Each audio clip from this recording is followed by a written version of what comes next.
Salut tout le monde. Très urgent. Le président Emmanuel Macron vient d'humilier la CEDEAO, y compris le Sénégal et la Côte d'Ivoire. Mes frères et sœurs, Emmanuel Macron vient de donner raison au président patriote du Niger, Général Tchani, au président patriote du Burkina Faso, capitaine Ibrahim Traoré, qui ont tous dit que la France a des bases secrètes au Bénin. Macron même vient de confirmer. Macron vient d'humilier la CEDEAO à travers quoi? Macron a dit que la France ne va pas quitter au Sénégal. La France ne quittera pas aussi en Côte d'Ivoire. Que ce que ces présidents ont dit là, que c'est pas vrai, Macron a dit, qu'ils se sont parlé. Je vais vous montrer tout de suite. La deuxième nouvelle que je viens de recevoir, on vient d'apprendre que le président capitaine Ibrahim Traoré part au Ghana pour l'investiture du président John Dramani. On dit bonne chance au président capitaine Ibrahim Traoré. Ce n'était pas mon souhait que mon président préféré, capitaine Ibrahim Traoré, voyage. Vraiment, ce n'était pas mon choix. L'un de mes présidents préférés, je peux dire. Yeah. J'adore trop capitaine. Je ne voulais pas que le capitaine parte. Mais s'il parte, alors il a la bénédiction du tout-puissant Allah. Il a la bénédiction de tous les Africains. Que Dieu protège capitaine. Et bon voyage et bonne route, mon cher capitaine. Vous partez au Ghana, que Dieu vous protège contre les ennemis. Inch'Allah, notre cher capitaine va aller au Ghana et revenir sain et sauf. Je vais prier toute cette nuit pour que rien n'arrive à mon capitaine, à mon président. Mes respects. Donc maintenant, allons-y avec les nouvelles. Emmanuel Macron vient de gâter le coin aujourd'hui. Macron a tout dit. Je vous laisse écouter Emmanuel Macron. Vous allez comprendre. Les ministres et le Sénat, cette mission. Et donc nous avons proposé... J'ai oublié une chose. Macron a confirmé aussi la présence française. La présence française au Nigeria. Donc Bola Tinubu doit demander pardon au président général Tchani du Niger. Écoutons. Macron a tout gâté. Écoutons. Les ministres et le Sénat, cette mission. Et donc nous avons proposé aux chefs d'État africains de réorganiser notre présence. Comme on est très poli, on leur a laissé la primauté de l'annonce. Ne vous trompez pas, c'est nous qui l'avons... Et parfois il a fallu y pousser. Mais pas parce qu'on est poli et correct et qu'on se réorganise nous-mêmes qu'il faudrait que ce soit retourné contre nous en disant ils sont chassés d'Afrique. Je peux vous dire que dans bien de ces pays, on ne voulait pas enlever l'armée française ou même la réorganiser. Mais on l'a assumé ensemble. C'est ça le partenariat.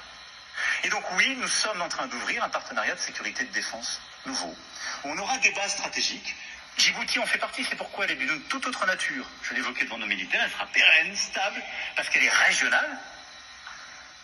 Et on va demander à nos partenaires de savoir exprimer leurs besoins en termes de défense.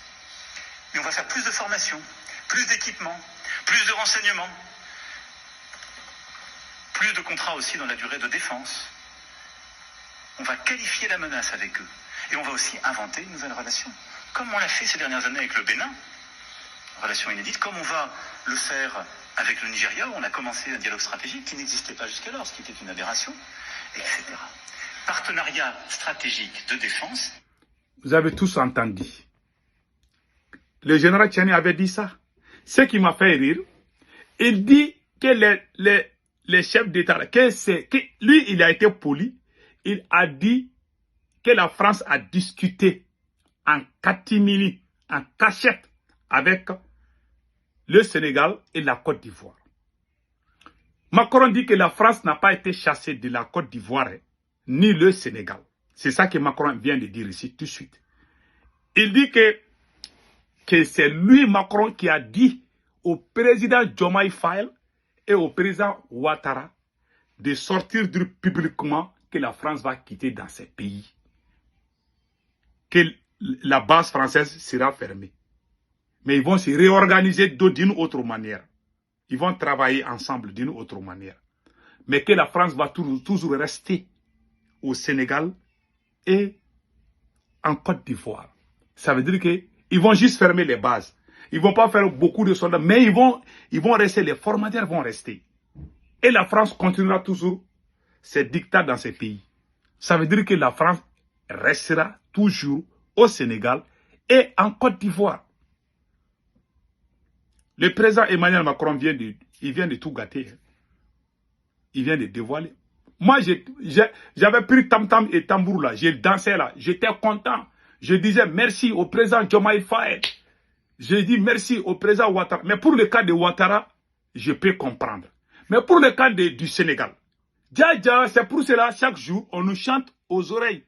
Ah, la France là, ça va, la France va quitter au Sénégal. Ils ont discuté avec Macron. C'est Macron même qui les a dit de dire. Ils sont en train de dire, nous-mêmes, on tapait les tambours, les tam-tam, on disait, ah, bravo, Diomaye Faye. Ah non, les Songo là, ils vont chasser la France. Ils ont parlé avec la France. Ils ont conclu d'autres accords encore. Maintenant, ils vont surtout nous dire que c'est eux, ils ne veulent plus l'armée française. Macron vient de tout dévoiler. Mais, je continuerai toujours à soutenir le Sénégal. J'adore les deux jeunes. Et je sais qu'ils vont faire quelque chose. Bassirou Diomaye Faye, le président, et le premier ministre Sonko. Nous sommes ensemble, il n'y a pas de problème. Seulement, il faut faire attention. Quand vous faites des deals avec la France, là, il ne faut pas venir... quand la France fait quelque chose avec vous, là, il faut faire beaucoup attention. Ces gens-là, ils ne vont jamais... Même si la France te met à la tête de l'État, après, ils vont écrire des livres, ils vont dire que c'est eux qui t'ont fait. Si vous faites des choses cachées avec la France, là, même un chat de la France, qui fait des choses avec un chat de la France, voilà, il va sortir, il va dévoiler. Il ne garde pas secret. Tu as vu ce que le monsieur là, le politicien français là, Jean-Luc Mélenchon a dit contre Ouattara? Jean-Luc Mélenchon a dit que c'est la France qui a mis Ouattara au pouvoir. Il n'a pas dit que c'est le peuple ivoirien. Hein. Quelle insulte. La Côte d'Ivoire a combien de millions d'habitants? Un politicien français se lève pour insulter les Ivoiriens. C'est pas sérieux. Donc, il faut faire attention avec ces gens-là. Ils viennent de vous humilier. Hein. Et la France, Macron vient de dire qu'il y a la base militaire au Sénégal, au Bénin. Il a tout dévoilé. Il a tout papoté. D'après mes frères ivoiriens. Il a tout papoté. Il a tout dévoilé. Donc, la CEDEAO doit demander pardon au général Tchani. La CEDEAO s'est précipitée pour sortir. C'est pour cela. Le Bénin essaye toujours. Moi, souvent, j'étais confus. Je disais, mais pourquoi le Bénin veut faire des relations avec le Niger? Souvent, le Niger n'est pas trop chaud. Général Tchani savait tout. Je tire mes restes, mais je tire chapeau au général Tchani. Le service de renseignement du Niger est le meilleur service de renseignement de l'Afrique. Je vous jure. Non, général Tchani est un vrai soldat. Il a insisté plusieurs fois. Quand il demande, il sort, il le dit. Maintenant, Emmanuel Macron vient de dire que général Tchani a raison. Oui. Nous sommes en train de travailler avec, comment on appelle, avec le Nigeria. Oui, nous sommes en train de travailler avec le Bénin. Ils ont tous démenti. Hein. La CEDEAO est démasquée maintenant. L'AES a raison. Le capitaine Ibrahim Traoré avait dit la même chose, qu'il y a des bases secrètes au Bénin. Général Tchani a dit la même chose. Ils ont démenti, ils sont fâchés. Ah non, vraiment, moi je ne comprends pas. Macron vient de tout dévoiler. Et ce qui m'a choqué dans le discours de Macron a dit dans quelque part que la France nous a aidés, que sans la France, que nos pays n'allaient pas exister. Je n'ai pas aimé ces mots. Je vous laisse écouter ça. Mais avant ça, donc, vous avez vu, la CEDEAO a fait un communiqué pour dire que Général Tchani a fait des fausses accusations. Mais aujourd'hui, le temps a donné raison au président patriote du Niger, le général Tchani. Mais voilà la partie qui m'a choqué la plus. Je vous laisse écouter Emmanuel Macron. Mais Emmanuel Macron vient de faire le plus grand mensonge du siècle. Écoutons ça. 2. Nous avions une relation sécuritaire. Elle était de deux natures en vérité. Il y a une partie, c'était notre engagement contre le terrorisme depuis 2013. On avait raison. Je crois qu'on a oublié de nous dire merci. C'est pas grave, ça viendra avec le temps. On ne vous dira pas Je merci. suis bien placé pour le savoir. C'est une maladie. On ne vous dira pas merci. Après, je vais expliquer. Écoutez le plus grand mensonge du siècle. Écoutons ça. Je crois qu'on a oublié de nous dire merci. C'est pas grave, ça viendra avec le temps. L'ingratitude, je suis bien placé pour le savoir. C'est une maladie non transmissible à l'homme. Et je le dis pour tous les gouvernants africains qui n'ont pas eu le courage vis-à-vis de leurs opinions publiques de le porter, aucun d'entre eux ne serait aujourd'hui avec un pays souverain si l'armée française ne s'était pas déployée dans cette région. Et j'ai une pensée émue. Vous avez entendu? Que si l'armée française ne venait pas, qu'il n'y aurait jamais eu ces pays-là. Et puis, il continue à mentir. Et il ment, c'est-à-dire il se nage dans les mensonges. Qui a détruit la Libye? Ce n'est pas la France et l'OTAN. Avant, il n'y avait pas ces choses-là chez nous. Vous êtes allé détruire la Libye et comment on appelle là, ces déchets-là sont venus nous intoxiquer ici. Et vous dites que c'est sans vous que nous, on allait mourir. Quel mensonge. Après, on va vous montrer les restes. Écoutons, hein. Pour nos soldats qui, parfois, ont donné leur vie et pendant des années se sont battus. Nous avons bien fait. On est parti parce qu'il y a eu des coups d'État. Parce qu'on était là à la demande d'États souverains qui avaient demandé à la France de venir. À partir du moment où il y a eu des coups d'État, où les gens ont dit notre priorité, c'est plus la lutte contre le terrorisme, c'est ceci ou cela qu'importe. La France n'y avait plus sa place, parce que nous ne sommes pas les supplétifs de putschistes. Donc on est parti. Et ensuite on a décidé, ça c'est le deuxième volet, de réorganiser notre présence militaire. Pourquoi? Parce qu'on a... Vous avez entendu? Il ne peut pas travailler avec les putschistes. Il ne peut pas être les supplétifs des putschistes. Que la France veut lutter contre les terreaux, mais que les putschistes ne veulent pas laisser. Le Mali a tellement d'avions aujourd'hui. Le Burkina a tellement... Si ces gens-là, ces militaires qui sont venus, s'ils ne veulent pas comprendre, comment on a libéré Kidal? C'est avec les cailloux qu'on a libéré Kidal. C'est avec des armes achetées dans la caisse de l'État du Mali. Qui nous empêchait d'aller à Kidal? Vous dites que vous êtes venus nous libérer, non? Le plus grand mensonge du siècle. Je vais dévoiler le... C'est-à-dire, moi, je suis tellement fâché. Quand j'entends Emmanuel Macron dire ces choses-là, c'est le plus grand mensonge du siècle. C'est les médias français. Je vais vous montrer une preuve pour vous dire que Macron est en train de mentir ici, là. Voilà une preuve que je vais montrer à tout le monde tout de suite. Patientez-vous. Hein. Quand le Mali a appelé la France pour nous aider à nous débarrasser des terreaux, qu'est-ce que la France nous a fait? Ce que Emmanuel Macron est en train de dire ici et ce qui s'est passé réellement, regardons la différence. Oui, ils ont été proches des djihadistes, ils recrutent des enfants soldats selon l'ONU, mais la France va accepter l'aide proposée par le MNLA, sans le dire officiellement à ce moment-là, au titre d'un vieux dicton, les ennemis de mes ennemis sont mes ennemis. Vous avez entendu? Il recrute des enfants soldats. Il s'agit les mêmes personnes, les mêmes terreaux là. Il recrute des enfants soldats. Ils ont fait alliance avec les djihadistes. Mais la France va commencer à travailler avec les mêmes personnes. La France a donné Kidal aux mêmes personnes. Et puis, je vais vous laisser écouter en intégralité. Vous allez comprendre que la France a même trahi son ambassadeur qui a voulu dire la vérité seulement. La France a limogé son ambassadeur. Écoutons tout. J'ai l'habitude de montrer, mais c'est un rappel. C'est pour dire que Macron est un gros menteur. Écoutons. Oui, ils ont été proches des djihadistes, ils recrutent des enfants soldats selon l'ONU, mais la France va accepter l'aide proposée par le MNLA, sans le dire officiellement à ce moment-là, au titre d'un vieux dicton, les ennemis de mes ennemis sont mes amis. Le MNLA propose d'aider les Français, mais il pose une condition. L'armée malienne ne doit pas entrer dans Kidal. Les Français doivent venir seuls. À l'ambassade à Bamako, Christian Rouillet est catégorique. Il ne faut pas se compromettre avec les rebelles Touaregs.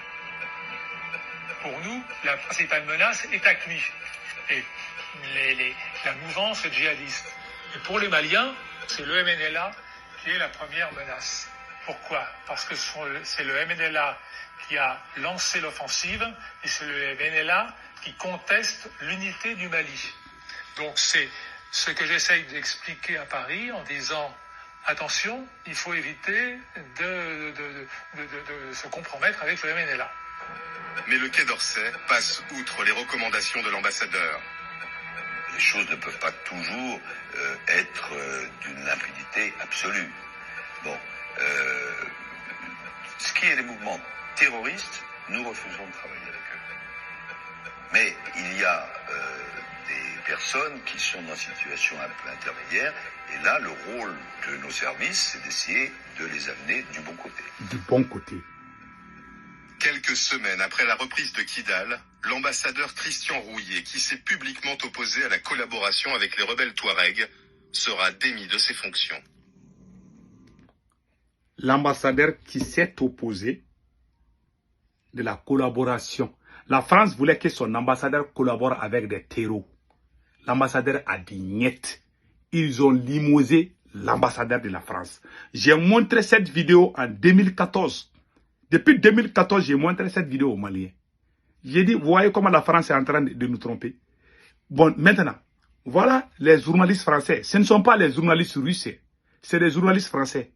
Vous avez vu? C'est les journalistes français, des citoyens français, qui sont sortis nous dire la vérité. Ah, ils parlent, les Russes là sont... Nous, on a vu, on a découvert le complot de la France contre nous, les Maliens, à travers les médias français. Ce n'est pas tous les médias français qui sont mauvais. Même il y a des journalistes à RFI qui étaient bien. Les deux journalistes qu'ils ont tués à Kidal, là, que la France même a tué à Kidal, c'était des bons journalistes qui voulaient dire la vérité. Voilà, on n'est pas contre toute la France. Ils ont limogé l'ambassadeur Christian Rouillet. Voilà.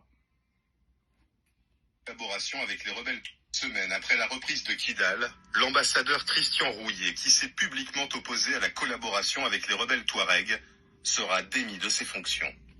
L'ambassadeur qui s'est opposé. Même leur propre ambassadeur, voilà l'ambassadeur en question. J'ai fait des captures écran. Il s'appelle Christian Rouillet. Il a été chassé parce qu'il ne voulait pas tricher, il ne voulait pas trahir le Mali. Le premier qui a défendu le Mali, le premier qui a montré que je ne vais pas trahir le Mali, c'est un Français, un citoyen français, un ancien ambassadeur. C'est pour vous dire que ces gens sont malhonnêtes, très malhonnêtes. Je parle de l'oligarchie française. Il y a des bons citoyens français. Un ambassadeur français qui dit non, je ne vais pas collaborer avec des terroristes, je ne vais pas trahir le Mali. Voilà ici. Il y a les apatrides qui nous trahissent. C'est pour ça que moi je vous dis, moi je ne suis pas contre les citoyens français.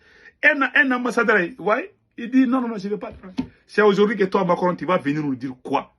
Toi, même ton ambassadeur, ça c'est au temps de François Hollande. Il faut que je dise la vérité. C'est François Hollande qui était président.